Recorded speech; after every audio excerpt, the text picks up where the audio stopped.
Rise and grind, gamers. My name is Tetsyumi, and welcome back to another Disgaea RPG Should You Summon. And today, we are going to be taking a look at the brand new unit, Tyrant Valvatorez. Now, right off the bat, this unit is going to be a little bit different because he is actually our very first festival unit we have on Global. So, he's going to be from our first festival banner. Now, I'll get into, the festival banner and all that stuff a bit later, but basically, what the festival banner is every 5 multis you put into it, you get a guaranteed 4-star character, which, I mean, if you watch my summoning video for a Tyrant Rosalind, you'll know that's pretty huge, because personally, I think the rates in this game are pretty terrible, so getting a guaranteed 4-star character is going to be pretty big. So before we get into all that, like I said, we're just going to be going over the character, going over his stats, his moves, and I'm going to be letting you guys know if I think you should summon, skip, do, whatever else. I don't really know what other option you would really have, and what I'm personally going to be doing. So let's just jump right into it. So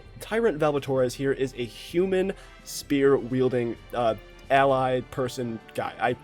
He's a human spear wielder. So his stats are actually very, very high. They're higher than even like Laharl's and especially a Tyrant Rosalind. So as you can see, 44 attack stat, 140 health. So if we go ahead and take a look at a Tyrant Rosalind, only 112 health and 38 attack. So remember when I said a Tyrant Rosalind wasn't like super strong? Well, I mean, look at Tyrant Valvatorez, right? 44. Look at Laharl, who I compared, a Tyrant Rosalind to. That's only 39. So Tyrant Valvatorez has a 5, increase in the attack stat. So he can go up to, what is that, 120 something, 12 million? I'm not sure. I don't want to count right now. But, Laharl only has 10. So, if you want just a pure damage dealer, maybe you want to summon for Tyrant Valvatorez, but looking at the rest of his stats, he has a 35 defense, 33 intelligence, 33 resistance, and a 51 speed stat. I don't know what I said. But all of these stats are actually very, very high. I think he beats a Tyrant Rosalind in every stat except intelligence. I think it's it's 3 points lower in intelligence, and also speed. A Tyrant Rosalind has him in speed, but other than that, even comparing him to Laharl, his stats are extremely high. So, I'll get into what that means a bit later, but this character is already looking really, really good. Now, let's go ahead and go into his attributes. Again, he has no negative affinity towards anything, which I really like. He has a 50% resistance, I think this is, towards water, which, again, is great. If we look at, Laharl, he has negative 25, so and also Tyrant Rosalind has no negatives either, which is one of the reasons I think they're a really good character. So just another little bonus, 40% resistance to all of these things: poison, paralyze, sleep, and forget. That's pretty standard. That's what we see on a Tyrant Rosalind and also Laharl. Going into the weapon mastery, he can use bows and also guns. Oh, actually, also axes. I didn't even see that at first. But again, his forte is going to be the spear. Oh, I didn't even see this too. He has a 9 affinity towards the swords. So maybe if you just don't like spears for some reason, you can go ahead and give him a sword, because that would also, pretty much work in his favor. I did not mean to click that. Whoops. Let's go ahead and go into his abilities now. His main ability is Proud Tyrant, spear-wielding allies, all stats except speed plus 15%. So again, just boosting all other spear allies on the team. So that's, it's not terrible. If you want to run a spear team, that could help you out. His first NE main ability is going to be Assimilation, heal 18% if an enemy is down when your turn ends. So if you take down an enemy that turn, he's going to heal 18%. Or I think any ally, it says self, not sure. I think it maybe is just him. So, if you take down an enemy, which, by the first turn you're most likely going to do, or at least by the second, so he's going to go ahead and heal himself 18%, which is pretty big. 18% can be a lot, especially when you're getting into these 42, 4 million, I don't really know. But when you're getting this much HP stat, at the late game, 18% is going to be a big chunk of that. So his NE5 ability is Tyrant Self. When equipped with the spear, SP cost minus 15%. So basically, if you're having these big, 90 SP moves, minus 15% in the early game is going to be pretty big. So you can do some of these bigger attacks, wipe out your first few waves before you get to the boss. And then his last ability at NE plus 7 is Bloody Battle. Self. Attack plus 40% if an enemy is down when a turn ends. So on top of having yourself be healed 18%, you're giving yourself a 40% attack increase, which again, huge. That's like 40% attack increase is a ton, especially if you compare that with SP cost minus 15 and all other stats plus 15%. That's like this guy is gonna add up. That's basically a 50% increase in attack just from taking down an enemy. So that is gonna be huge. Let's go ahead and go into his character skills now. At level 1, his main damage dealing ability is going to be from G+ to F, 25 to 20 AoE, not based on anything, just, based on the regular attack stat. Attack, a merciless stroke of the Tyrant. At level 200, he's going to get this Bloody Sting, which goes from A to A+, 60 to 55 SP, and this is a single medium healing. So, this is really good too. I mean, as you can see, if I remind you what Tyrant Rosalind's is she has the My Wishes, which restores HP slightly and removes status effects for everyone in your party. So he kind of does the same thing, except it only affects him, which, is not terrible. Would have liked that to be, maybe a whole team healing kind of thing, especially when he has already this. But, you know what? I think still this is great because he is going to be definitely a big damage dealer, so you're gonna want to keep him alive. Now at his NE+3 character skills, he gets this Emperor the Fulgulhunde. I have no idea what this word is. It goes from C to C+, 90 to 85. It's an AoE attack based on the star element, I think that's star, I'm not really sure, and the attack stat, a tyrannical, or it's not based off, sorry, the effect is the star and it's based off the attack stat, but it's a tyrannical death to the weak, so it's just gonna be another giant AoE damage, but then also your entire action gauge gets depleted, so even though it only costs like 85 if you get him leveled up, it's gonna take away all of your action gauge, so keep that in mind. This is going to be a big hitter attack. It's only C, but it's it's still probably going to be a big hitter, but then it gets rid of all your action gauge, so that's probably something you want to use in maybe a boss fight, or like just if you're farming, who knows. But then we go ahead and go into character magic spells. So at Mastery 4 of his weapon, he gets this Wind, which is from E to E+, 20 to 15. This is just another kind of basic thing you get when you're first using this character. It has the Wind element attached to it, and it's based on the Intelligence stat, and it's just uses the power weapon to deal damage. Just a little bit of damage early game that could, help out if you're trying to clear some waves. At Mastery level 9, you get this Braveheart, which is 10 to 5. It actually targets an ally, so what this does is it increases the attack by 20 to 35%, and it just, increases someone's attack stat. So, maybe if you don't have all your stuff charged up, you're trying to save for this Emperor Fulgulhunde. Sorry, I thought I just heard someone at my door, but anyway, maybe if you're trying to save up for this weird, like, Emperor, whatever this word is, move, you don't quite have the 90 SP you need, you just want, a little bit of a basic attack boost for one of your other allies to maybe clear a wave or something. This is a really good increase, because 40% for only 20 SP, that is a pretty good deal if you ask me.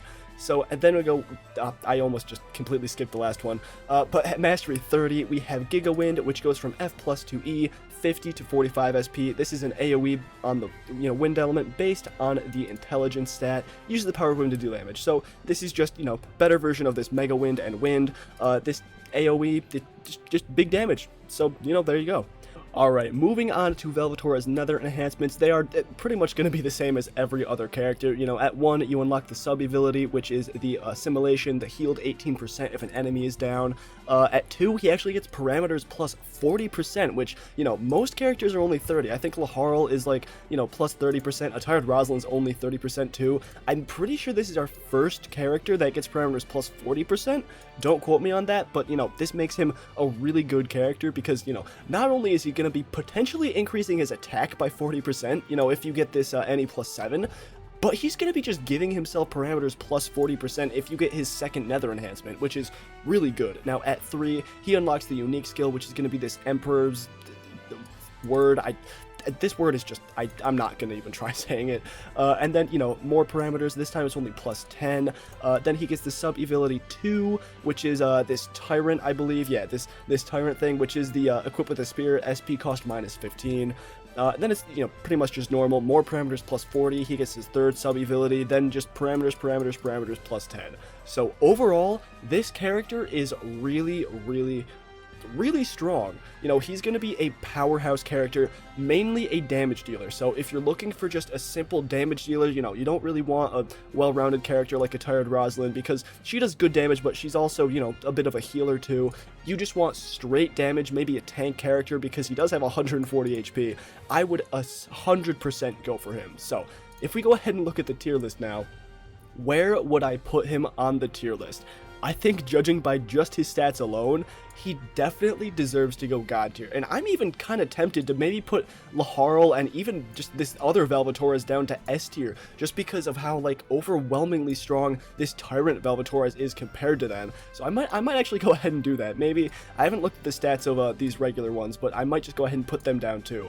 But yeah, he is just insane powerhouse damage dealing unit. He's a bit different from a Tyrant Valvatorez in the fact that, like, he doesn't, you know, do any sort of healing, anything like that. He doesn't really have any sort of gimmicks to him. He's just straight up, like, damage, like HP.